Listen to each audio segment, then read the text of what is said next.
stay tuned because for the next 60 minutes, Motorsports Unlimited is on the air. Hi, I'm Jerry Bryant, and these are the lovely ladies of motorsports. And all this hour, we're going to have 60 minutes of action-packed excitement. All kinds of exciting things will happen. And we got the famous Bill Wildt, and we got all kinds of other good stuff that's happening all this hour. Motorsports Unlimited, 60 minutes of non-stop action. So let's go to the studio right now, huh? Thanks, Jerry, and hi, everybody.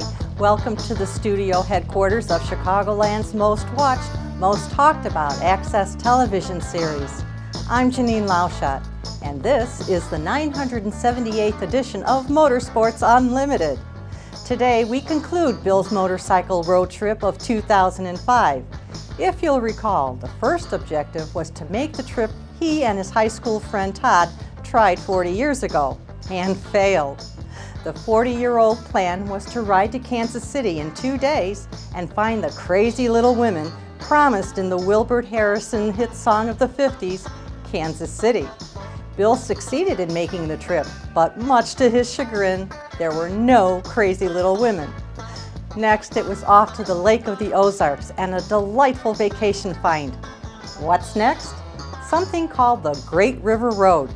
But first, Bill has to get back to St. Louis. That's right, Janine, and boy was I in for a surprise. After pausing at the Lake of the Ozarks State Park long enough to take this picture, I headed for St. Louis on 42. That's just 42, not Route 42, as in a state route, or I-42, as in an interstate, but 42. I was starting to look for these roads because they were providing the absolute best riding experience. When they built the high-speed interstate highway system, they literally leveled the landscape, at least as much as possible. They knocked the tops off the hills and fill in the valleys, all to make it safer, but in the process, stripping it of any visual interest. The state routes are much better from an enjoyable traveling point of view, because with fewer resources, the terrain isn't altered nearly as much. The best are the smaller roads that bear no route markings. These roads are laid over the existing terrain. Now, I'll be the first to concede you can make better time on the interstates and, for reasons previously mentioned, you are safer. But life isn't about safer, it's about living and feeling alive. I suppose it would be possible to be very safe in a plastic bubble that wouldn't allow anything threatening in. But it sure wouldn't be living. These thoughts were on my mind as I left the Lake of the Ozarks with plenty to think about. But I soon learned there'd be no chance to be lost in thought. For the next 2 or 3 hours, 42 was revealing itself as one of those where the asphalt is laid down over existing terrain. They don't knock the tops off the hills or fill the valleys between them. The road followed the landscape. And what landscape? Over hill and dale comes to mind. I thought, at first, it was because I was close to the Lake of the Ozarks State Park. But as time went by, I was learning it went on for miles and miles. There are many ways to enjoy riding a motorcycle. Earlier, I spent some time trying to share the pleasures of the sheer delight of traveling across interesting, compelling landscape immersed in the warmth of sunlight, tasting the delicious aromas inundating your senses from freshly cut grass to freshly oiled back roads, thrilling to the sounds of spirited horses cavorting in a meadow almost within your reach as you pass. All experiences needing to be experienced to be fully appreciated. But now I was finding myself being drawn into another kind of motorcycling joy. This one is even more difficult to explain to those who don't ride, and even some who do. 42 out of Osage Beach in the Lake of the Ozarks proved to be one of the best, most exciting, most fulfilling and satisfying roads I've encountered. I know, I called your attention to 185 between I-44 and Route 50, and 18 between the Kansas/Missouri border and Clinton, Missouri, and even better, 7 from Clinton to Lake of the Ozarks, and better still, 5 in the Lake of the Ozarks area. But this is different, much different, and only a few will get it. It's much easier to describe blue skies and puffy white clouds over a picturesque farm, but I'm going to try to explain anyway. 42 out of the Lake of the Ozarks on the way to join Route 50 offered the joy of riding. Not scenery, though there was plenty of that, but riding, being totally engaged in the process of riding. accelerating, upshifting, turning, braking, downshifting, decelerating by rolling off the throttle, decelerating by snapping the throttle off, cresting a blind hill, banking right as the new direction revealed itself, adding throttle, banking left, then right again, then upshifting twice while descending an incline, only to find yourself downshifting while simultaneously braking and banking right even harder at a greater lean angle, and joyfully looking forward to the next challenge thrown in your path milliseconds after the last and milliseconds before the next. You are only vaguely aware of the scenery and blue skies. You're riding, not racing, riding, all of your sensory perception alive. Not set on kill as in racing, but alive. I'm sure this can't be explained well. Try explaining sex with few words and you'll see what I'm up against.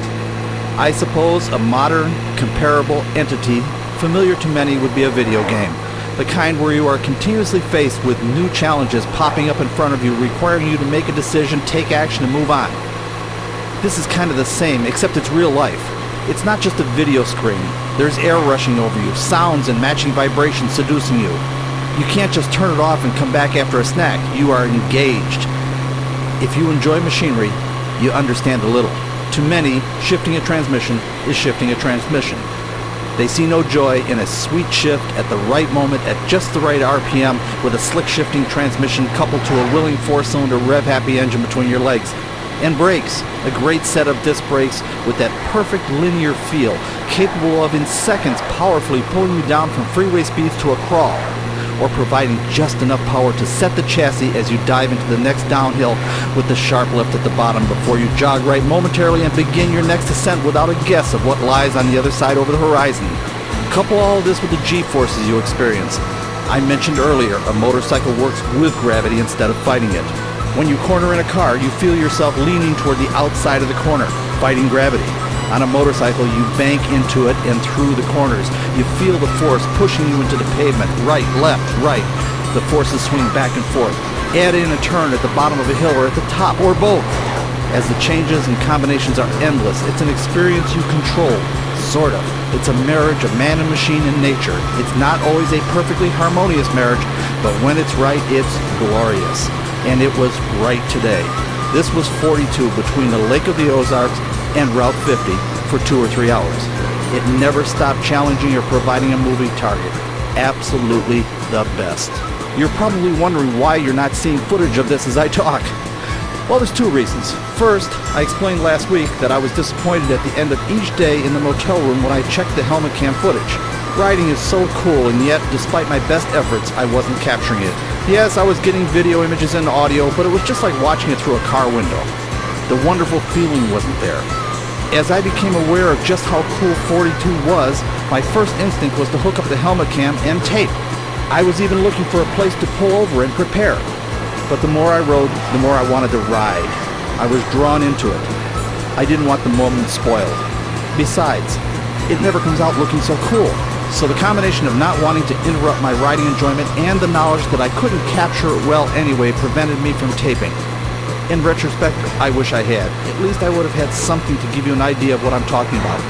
I would like to say, if I had it to do over again, I would have stopped and prepared the helmet cam. But I don't know, it was really a great ride. After the most satisfying ride of the trip, I found Route 50. Took it east to I-44, then took I-44 into St. Louis. It was starting to cloud up, and I wanted to get to the arch.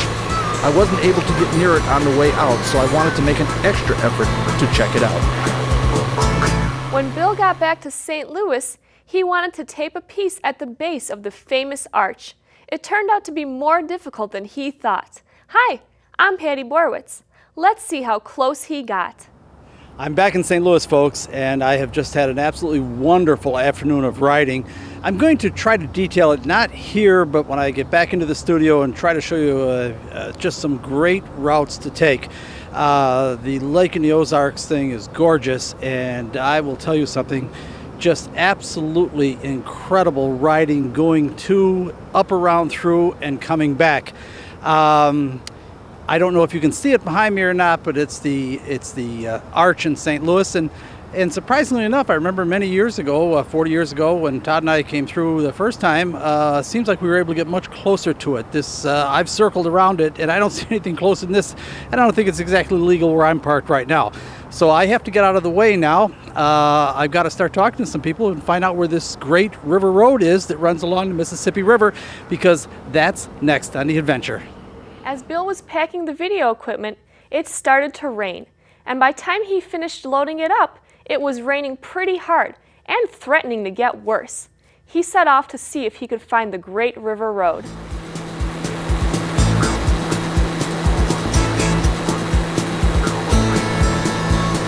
Yes, it was raining, but it wasn't a surprise.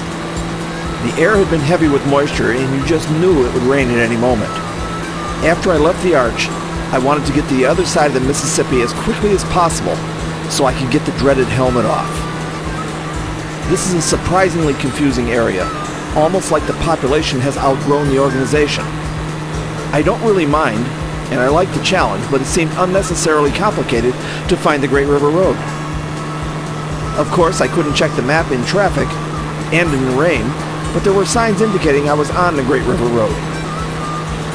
Later, in the motel room, checking the map, I could see they had a special symbol to indicate the Great River Road. I decided as long as I have to get off the highway to put the rain suit on if I were going to continue today, and it was getting dark, I might just as well find a motel and call it a day. Besides, I wanted to study the map a little more closely. I had a sense that I might not be on the right road, although the signs seemed to indicate that I was. I think I was okay, but I wanted to check.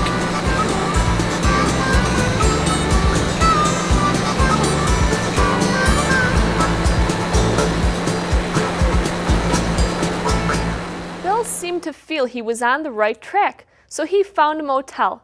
Not exactly easy in the rain, not to mention it was pretty rural. I believe I found the Great River Road just outside of St. Louis off of I-55. I'm not sure though, because I've talked to a couple people though, and they say those are really just signs that are directing you to the Great River Road. But I'm on a road that's 111, and I've seen a number of signs that say Great River Road. So I'm not sure if I'm on it or on the way to it, but I'm in the hunt one way or the other. About 10 minutes after I left the arch, started to rain. It got raining harder and harder and harder.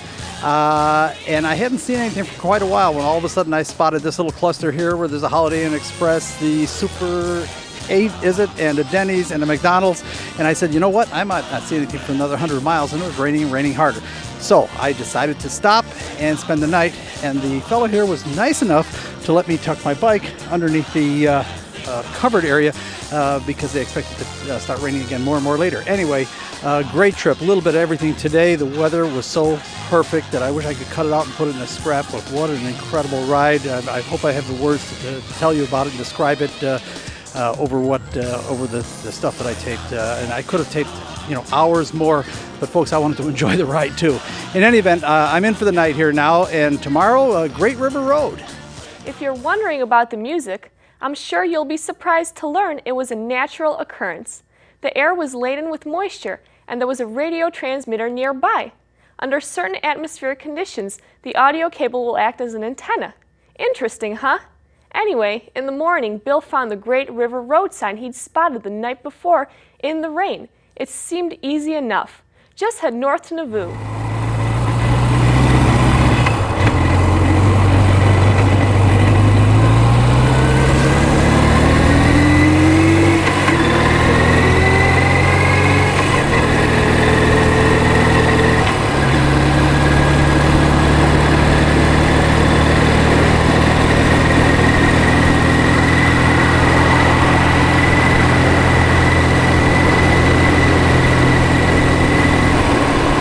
Heading north on the Great River Road.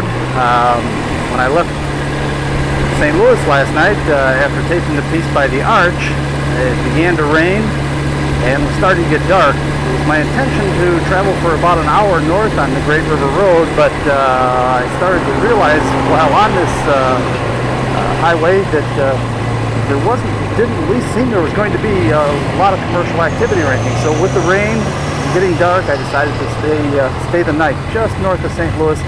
So this morning I'm starting the day here headed north, kind of at the beginning. It's not the beginning of it because I think I also saw signs. There's little signs along the way that say Great River Road, and it seems to me when I came out of St. Louis, I was concentrating trying to find it, and they had there was Great River Road north and Great River Road south. So apparently it goes further south. Maybe it goes all the way down to southern Illinois. I don't know. In any event, we are going north. As you can see, the day is quite different than it was yesterday.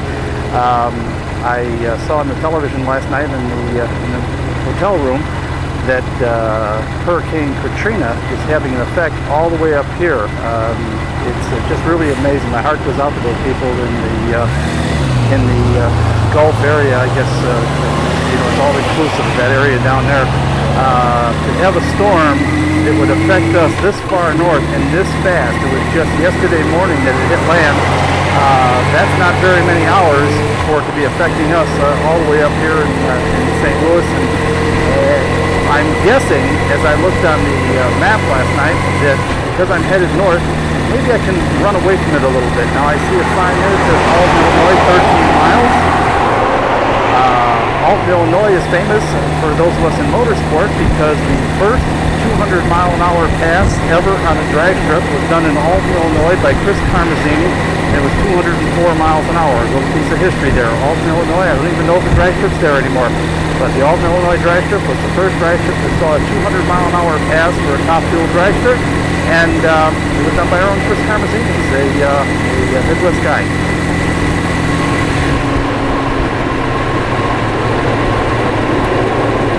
I'm not sure what I'm going to find in this road. Doc Joe said when we get up toward the Nauvoo area that there is a section at least 20 miles long. It's as pretty a thing as he's ever seen. So I'm anxious to see what that looks like. And I'm also kind of anxious to hope I sort of run out ahead of this storm a little bit. I can see now, by the way, last night in the dark and the rain, it looked like there wasn't going to be, I'm going to use the word civilization, I don't know exactly what I mean, like there wasn't going to be any civilization because it was, there were no farms, no nothing, just kind of overgrown brush and all that for several miles. So when I saw the motel, and actually I was quite thankful because I'd already said to myself probably 10 minutes earlier that the first hotel or first lodging I see, I'm stopping because the weather was really deteriorating quickly. One other thing I want to mention about that, I'm sort of cavalier about this tire thing, but I don't want anybody else to get cavalier about it. Don't always pay attention to what I do. Try to listen to what I say. I'm not the most responsible person in the world, and after all, this is a television program. It's not a government documentary of how to do it. When it started raining, I really didn't like the idea of the bald tires then, but this is a bigger problem than you might think it is. I tried to get tires before I left, and I am a person that likes to go with what the engineers designed it for. This one is supposed to have Dunlops on it, and I got a hold of Dunlop, and they no longer make the rear tire size. Now that leaves me in something of a quandary of what do I replace it with. I'm working with J.C. Whitney on this. This is not a small problem. All of us guys with these older bikes are running into this. As a matter of fact, I kind of predict that within the next few years, the only tires that are going to be available are going to be radials, and none of these early bikes were designed for radials. So right now, it's just a matter of I can't get the right size, but I'm sure if I go to a different brand, I can. But in the very near future, I won't even be able to get the right design construction because technology has changed. Those of us that hold on to these old bikes so lovingly have a real problem. So I'll see if I can get some information back to you on some possible solutions.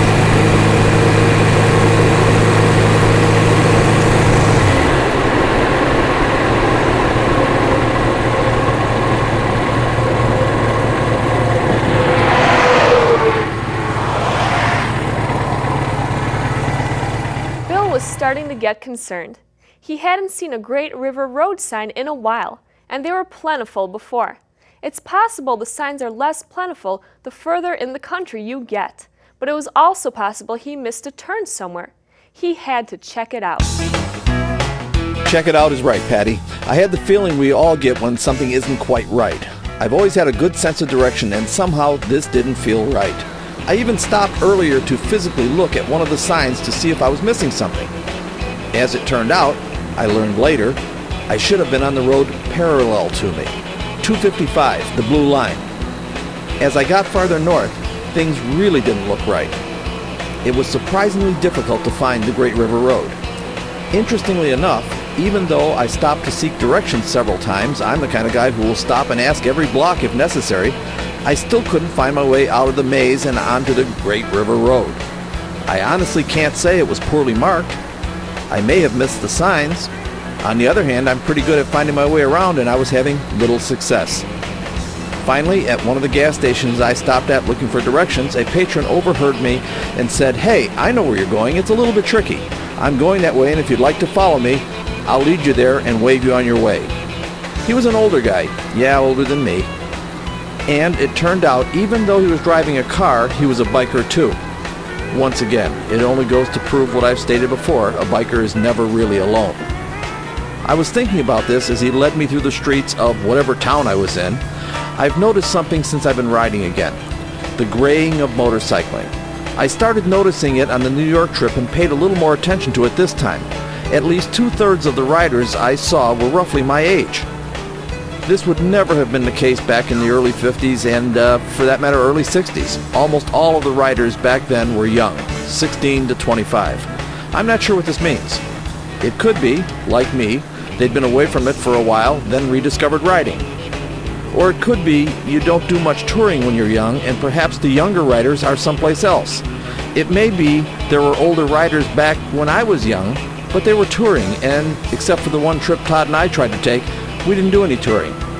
I think it would be an interesting sociological study to see if the graying of motorcycling is indeed a new phenomena, or just a matter of aging taking you on different paths.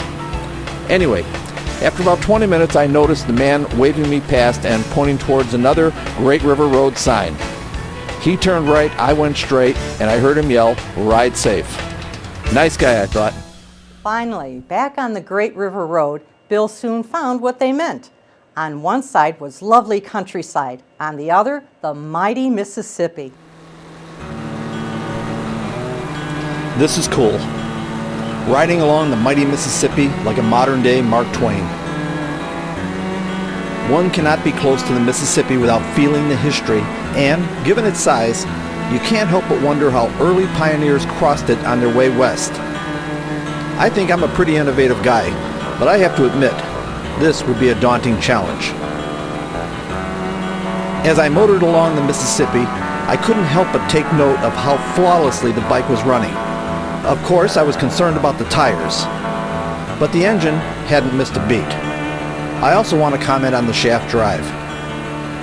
This is the first bike I've owned with a shaft drive. It may be because of my age, but I'm sold on it. For those who don't know anything about bikes, motorcycles have traditionally used chain final drives to turn the rear wheel. The advantages of chain drive is it doesn't consume much power, doesn't have much influence on the handling, and it's easy to change gear ratios.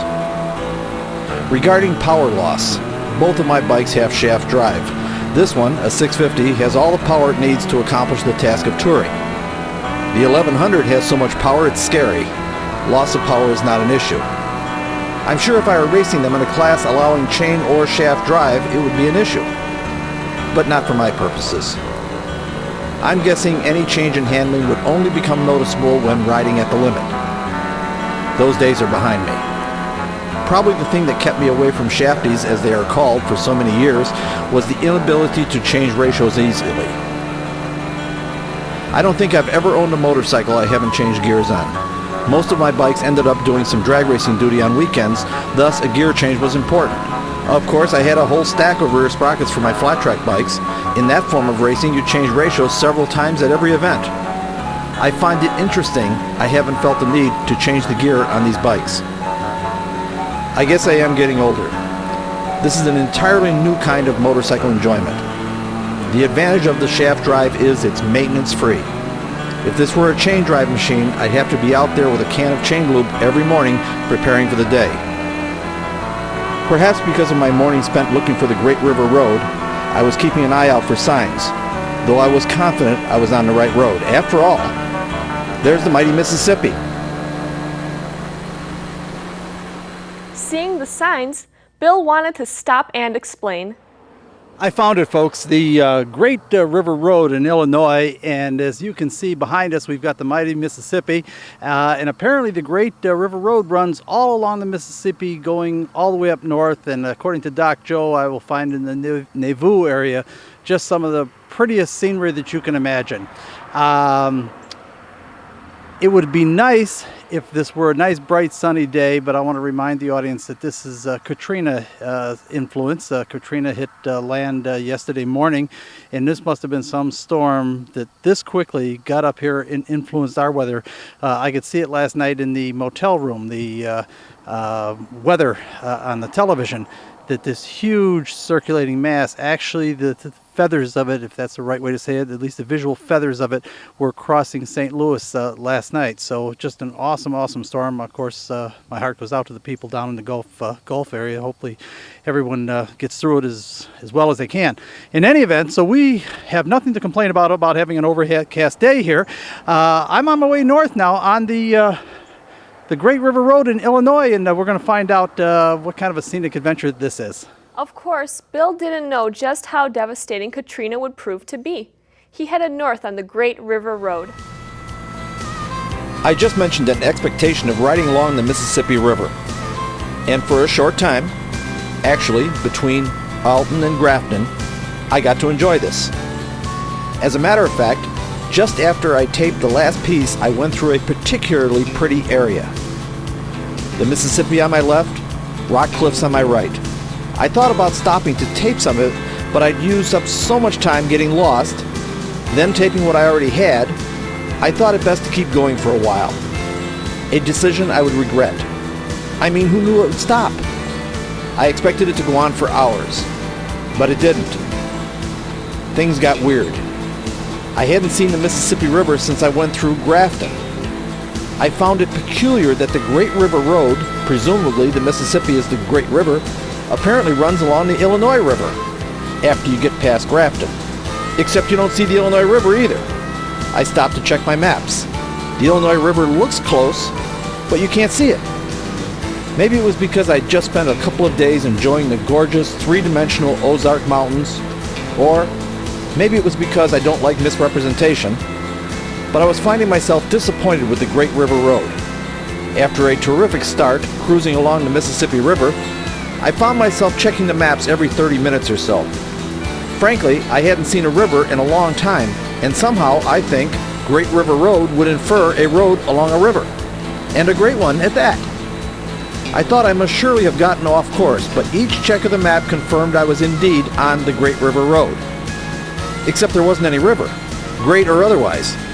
Again, I hadn't seen the Mississippi since I left the Grafton area, and only an occasional glimpse of the Illinois River. Here is the problem. If you choose to take a route along a river, you generally have to give up hills, water seeking its own level and all that. The terrain along any significant river is usually pretty flat. On the other hand, the trade-off is you have an opportunity to delight in the beauty of a lovely river on one side and gorgeous foliage on the other. I found myself looking for a river, any river, around every corner, only to be disappointed. No hills and no river. Calling this the Great River Road was a real stretch of someone's imagination. Now don't get me wrong, it wasn't terrible. In fact, I think this route is better than Route 66, at least in Illinois, as far as offering interesting scenery. I mentioned earlier I felt Route 66 was somewhat overrated, at least in Illinois, as a driving experience. It's straight and flat for miles and miles at a time and offers little to please the eye.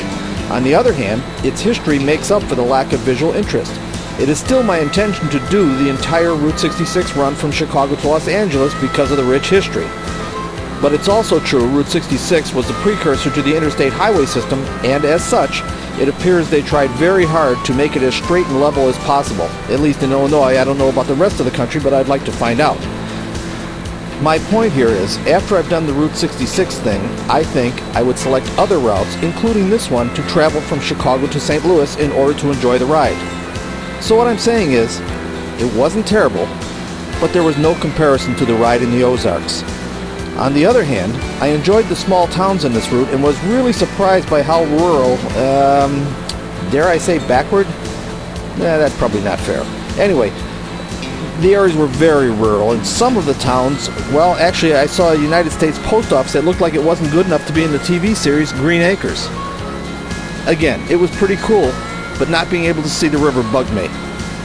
As I approached Campsville, I thought it would be a good time to stop, have lunch, study the maps, and reconsider my route. When I arrived in Campsville, I knew it was time to make a decision. Frankly, I was annoyed. The Great River Road did not border a river. As a matter of fact, it was actually closer to the Illinois River than the Mississippi. But you can't see the Illinois River either. Very strange. Anyway, I had to make a decision. Continue to try to follow the Great River Road or follow the Illinois River Road. I needed to study the maps and think about it.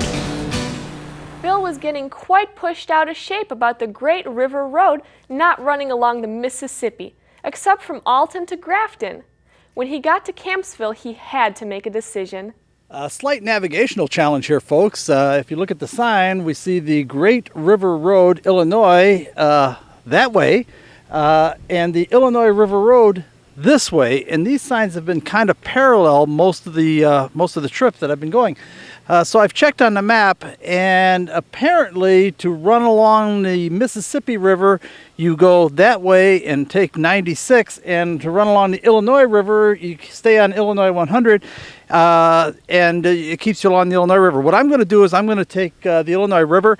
I want to see what that looks like down here in the Peoria area and all that kind of thing. Anyway, this is really a nice ride. Maybe not a great ride along here, a nice ride. It would be a great ride if it went along the river most of the way. But I would say only about a third of the way you really saw the Mississippi River. And on the one where if you go over here and continue along the Mississippi River, it really looks like the road is quite, at least on the map, looks like it's quite a bit away from the Mississippi River. So I don't see how much of the river you actually see. Whereas the Illinois River, it looks like this thing kind of cuts across it a couple of times and runs more parallel to it or close to it. I hope so. Anyway, that's what I'm going to do. That's my decision. I'm going to run along the Illinois River, and I don't misunderstand. It's a cool ride. It's a great ride, but it's just that that Lake in the Ozarks thing yesterday was so unbelievably cool that it's probably not fair to contrast it that way. Good ride along here, especially in the area along the Mississippi River where the road runs right along the Mississippi, and apparently there's all kinds of, I guess, cliffs or rocks that had to be cut away in order to create the road. That's very cool running along that area. They're very, very pretty. Anyway, we're going to continue on north now. We're in the town of Campsville. This is Campsville, and that's something over there called Campsville Landing. Anyway, maybe I'll find something to eat here if I can find a restaurant and continue on. Bill did find a place to eat, a bait shop / restaurant. He was skeptical, but gave it a try. Campsville is a very small town, and I only found one place to eat. It was, as Patty suggested, a bait shop / restaurant. I want to take just a moment to talk about this restaurant while traveling thing. I am a very fussy eater and am often concerned about not being able to eat what I encounter at the small ma-and-pa kinds of places. I have certain choices I call safe choices. Grilled cheese sandwiches, pasta, soup, etc. As you know, I like to frequent small independent places whenever possible. Of course, this means, as fussy as I am, I may not get something I can eat. On the other hand, sometimes I find some really great places. I'm probably no different than anyone else. If I'm hungry and don't have much time and one of the chains is available, for example Denny's, Arby's, etc., I'll stop there and eat. I know I'll always find an acceptable edible food product. It won't be great and it won't be awful, but it will be acceptable. Campsville did not offer one of these options. My only choice seemed to be the bait shop / restaurant. I hesitated, walked in, and was immediately immersed in fishing gear and supplies. I suppose the Illinois River was close, though I couldn't see it. As I entered the place, I could see it was split into two sections. The front was definitely a bait shop, not exactly appealing to a guy who doesn't fish or eat fish. As I walked to the back, I was pleasantly surprised to find the restaurant area was actually quite nice. I think I would describe it as cute. There were perhaps a dozen round tables covered in gingham tablecloths and a small vase with a fresh flower in each. Huh, I thought, what a nice surprise. It was clean. No, more than clean. It was well thought out, attractively decorated, and appealing. I sat down and things got even better. The waitress arrived in what I would call small-town waitress garb, including an attractive little apron. Better than that, she was a shapely 40-something, and her arrival and departure proved enjoyable. I was more than a little surprised to find the chicken breast salad among the best I've ever enjoyed. This was one of those times I stumbled on something great. After lunch, I pulled out the maps. It was clear to me the Great River Road was not going to get near a river anytime soon. Checking the maps confirmed my decision to take the Illinois River Road. I could see the Great River Road doesn't get anywhere near a river. On the other hand, it looked like 100, that's the Illinois River Road, ran along the Illinois River quite some distance. It looked like a more likely opportunity for interesting scenery. Speaking of scenery, the waitress, 5 kids and a husband, still she was a pleasant diversion, and I couldn't help but think of the words of the Big Bopper in his 50s hit song, Chantilly Lace. A pretty face and a ponytail, a hanging down, a wiggle in her walk and a giggle in her talk, make the world go round and round, ain't nothing in the world like a big-eyed girl to make you act so funny, make me spend my money. You'd think things would change after 50 years. But no, I tipped her $5 on a $6 ticket. Make me act so funny, make me spend my money. And I was glad I did. Don't ask me, I don't get it either. I was hoping this would be a beautiful ride along the Illinois River to Peoria. I wanted to take a look at the river in Peoria because one of the things I've been meaning to do for the past few years is take my boat from Morris, Illinois to Peoria, spend the night, and return the next day. It's supposed to be a nice weekend trip. I thought it might be worth checking out the provisions Peoria has for small pleasure craft. Calling this the Illinois River Road was nearly as much of an exaggeration as the Great River Road. Neither had much to do with the river, except they vaguely followed the same geography. While I did occasionally catch a glimpse of the Illinois River, I couldn't help but wonder what the folks who laid this out were thinking. It sure seemed to me they missed an opportunity to attract tourism. Don't get me wrong, it's still a nice ride, but could have been so much better if the Illinois River Road bordered the Illinois River. In a few hours, he found himself approaching Peoria. Let's ride along.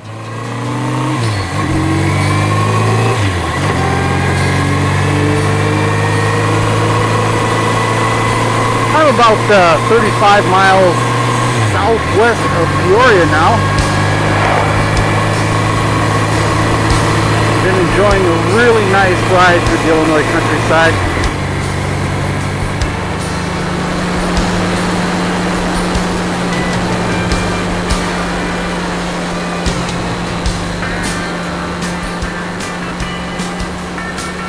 There are a couple of things that I want to mention as we enjoy the Illinois landscape, even though you can't see the Illinois River, even though it's called the Illinois River Road.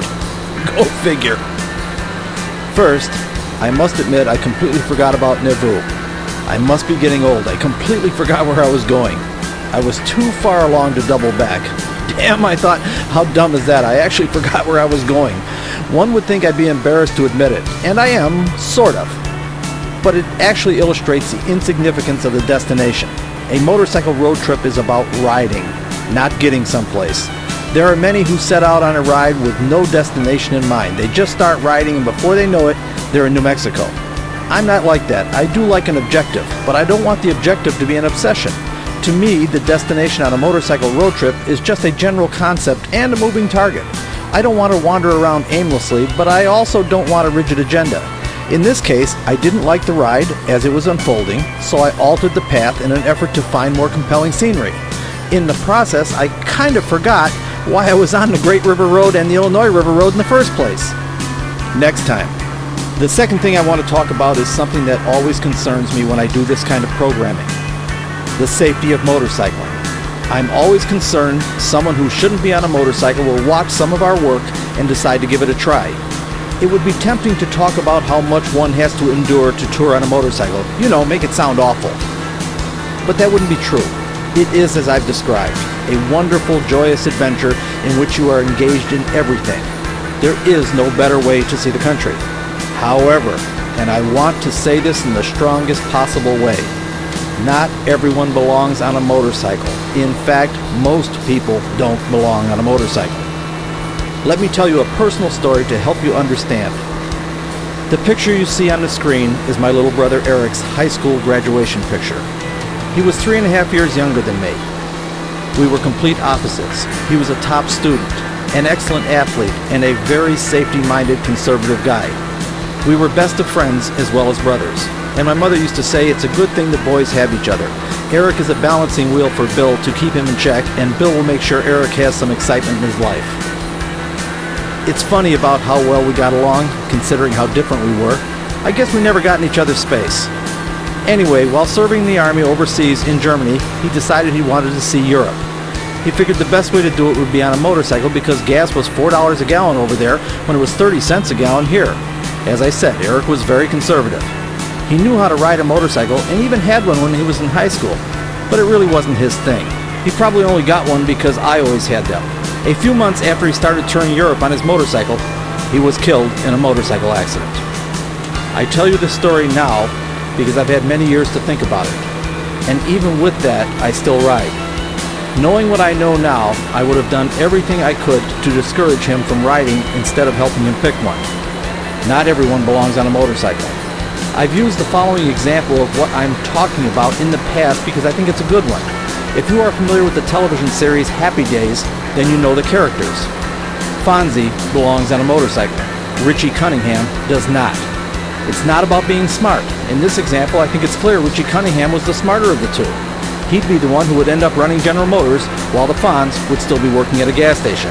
No, it's not about smart. It's about something else. Something difficult to define. But that's never stopped me before, so I'll give it a try.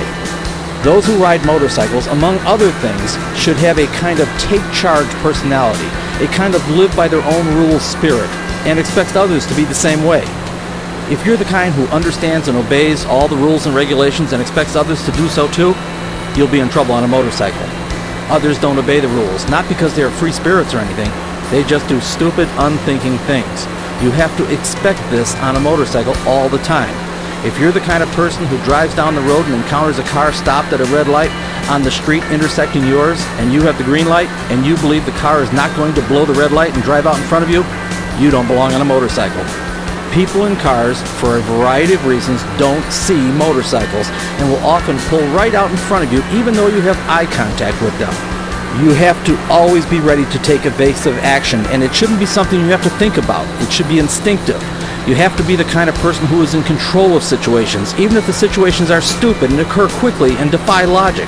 If you are on a freeway off-ramp and you don't expect a crate of tomatoes to be in the middle of the road, and after you successfully avoid that, a deer scampers across in front of you, and you have to run off into the grass all the time, changing your riding technique to suit the second-by-second changing circumstances.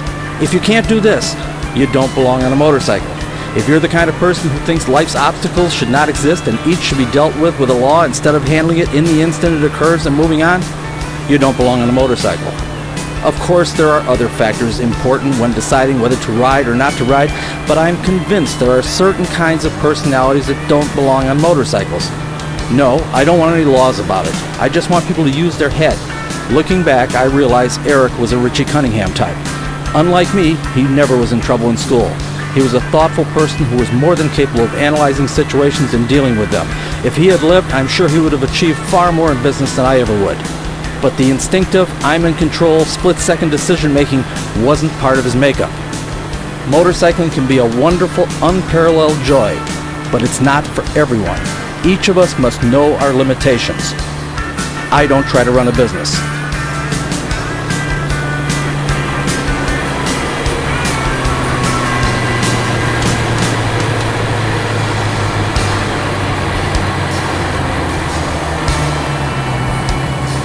Rice Lake State Fish and Wildlife Area. Probably as good a place as any to shut the machine off.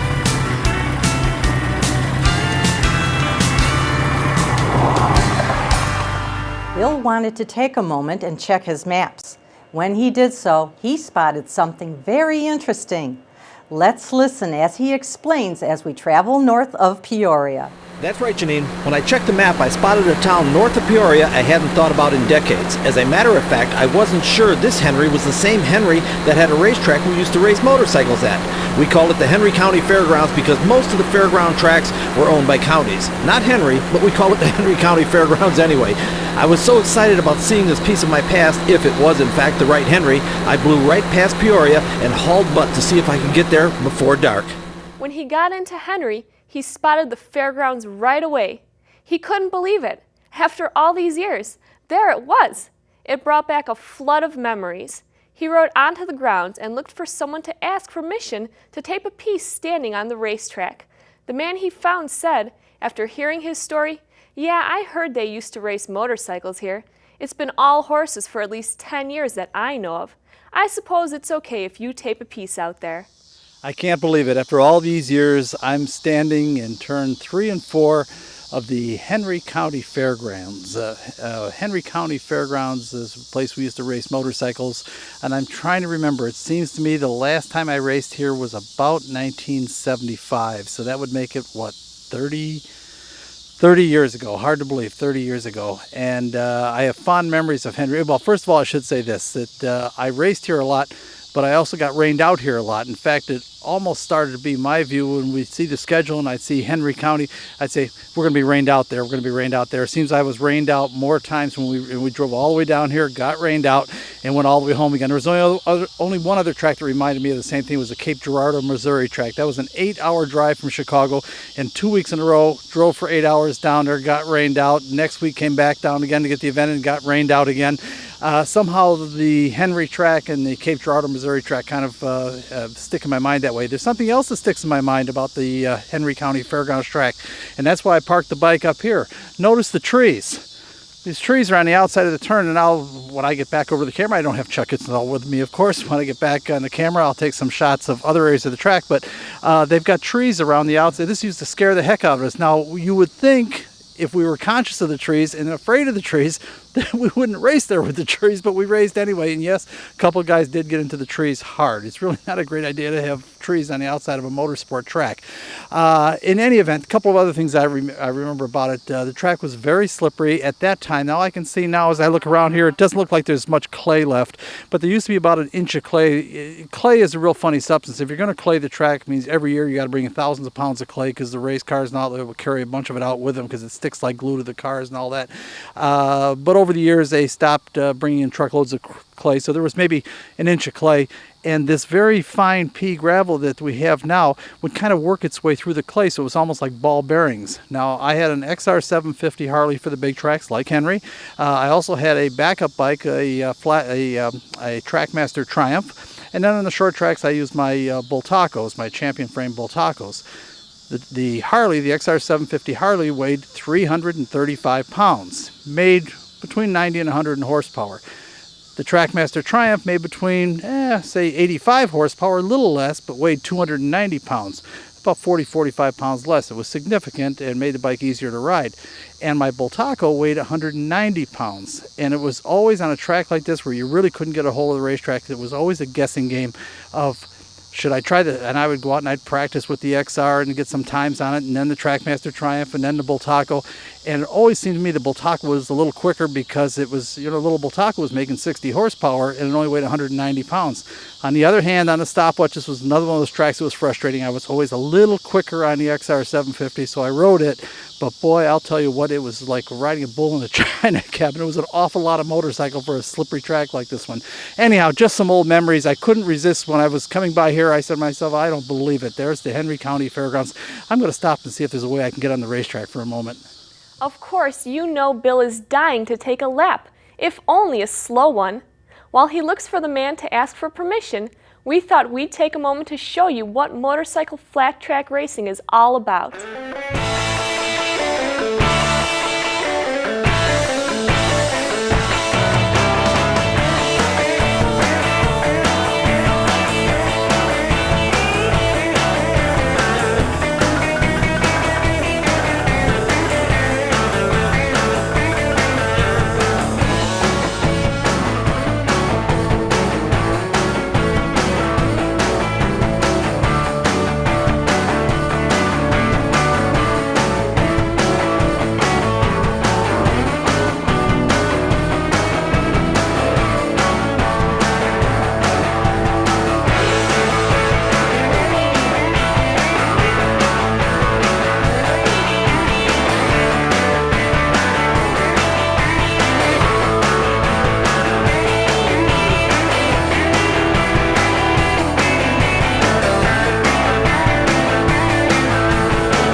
rest of those guys are nuts.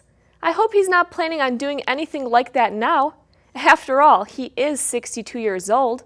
While looking for the man to ask permission, he changed his mind about asking. As the saying goes, he thought it would be easier to beg for forgiveness. No one seems to have come to chase me out yet, so I'm going to try to give you a nice slow lap around the track, and hopefully I'll be able to demonstrate why those trees were such a concern to us, although not enough of a concern that we wouldn't race it. I don't know if the audience can see it, but the track is sort of a very fine pea gravel.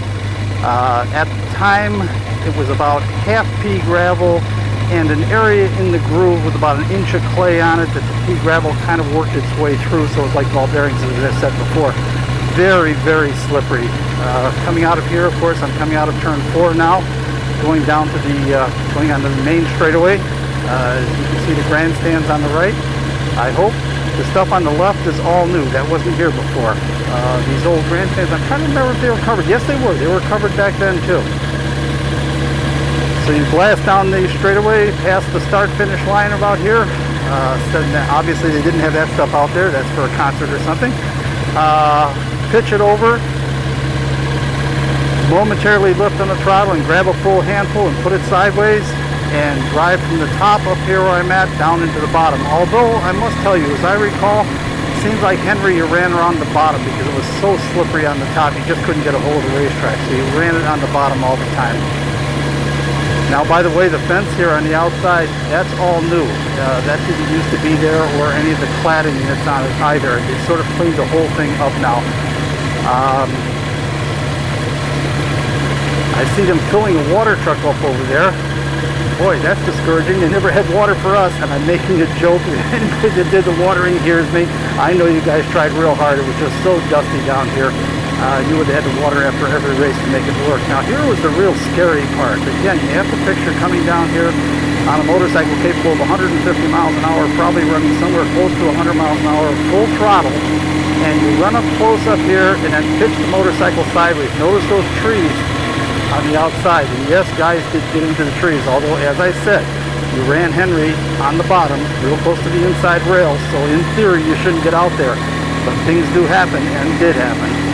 Still, it was a fun racetrack. I was always sorry we got rained out, and we got rained out a lot down here. I was always sorry about that. I can't believe after 30 years, I just took a lap on the Henry County Fairgrounds track again. I can't believe it. Do I have the urge to gas it up? Yeah, believe it or not, but certainly not on this bike. This is definitely a touring bike, not a flat track bike.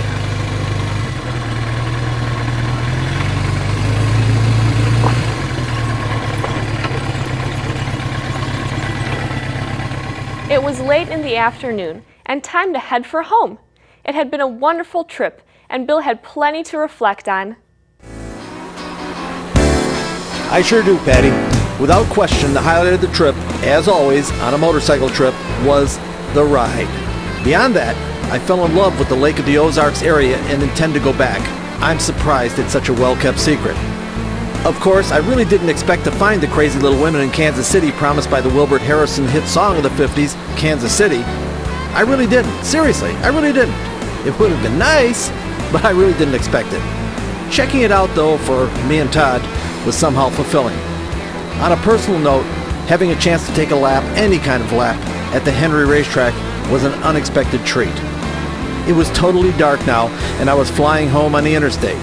It was the first time I kind of missed my 1100.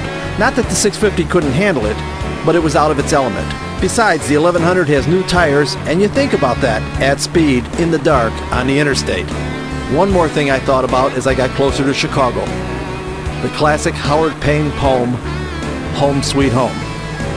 Mid pleasures and palaces, though we may roam, be it ever so humble, there is no place like home. What an adventure. I think I understand now why bikers ride.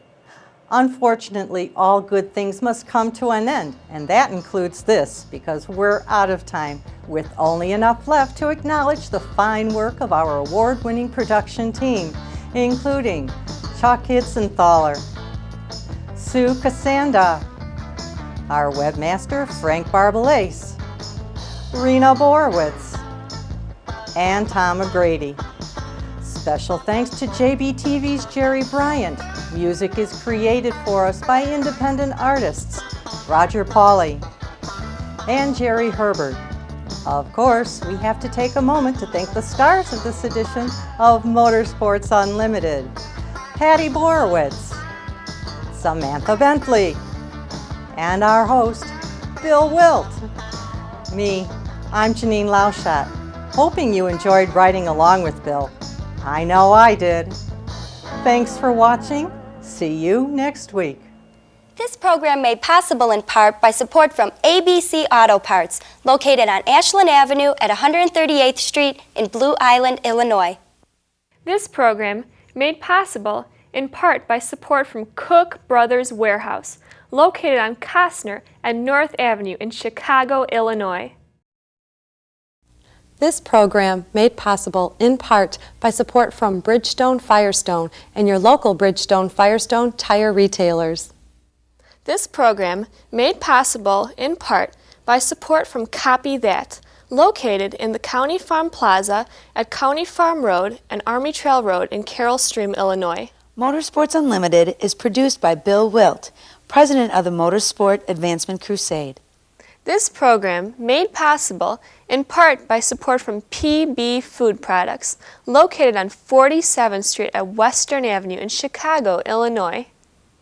This program made possible in part by support from J.C. Whitney & Company, located just off I-80 at the Utica exit in LaSalle, Illinois. This program made possible in part by support from Jimmy's Red Hots, located on Grant Avenue and Pulaski Road in Chicago. This program made possible in part by support from the Chicagoland Toys for Tots Motorcycle Parade, held on Western Avenue in Chicago, the first Sunday in December. Motorsports Unlimited was created to raise public consciousness, understanding, and appreciation of the motorsport community and their activities. You can contact us by email at msutv.com, or you can write to Motorsport, P.O. Box 66242, Chicago, Illinois, 60666. We enjoy hearing from our audience. Please let us know what you think. Next week on Motorsports Unlimited, it's the 44th annual World of Wheels car show at world-famous McCormick Place on Chicago's lakefront. As you might expect from Chicagoland's granddaddy of Rotten Custom shows, it was loaded with the best from all over the country.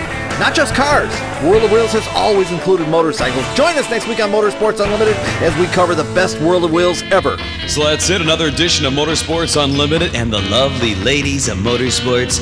And be with us next week because we'll have something real exciting. Bill Wildt's going to have the lovely ladies, and just about anything can happen right here on Motorsports Unlimited. Every week at this time, we bring you the best in motorsports. So be seeing ya. Bye-bye. And keep on rocking.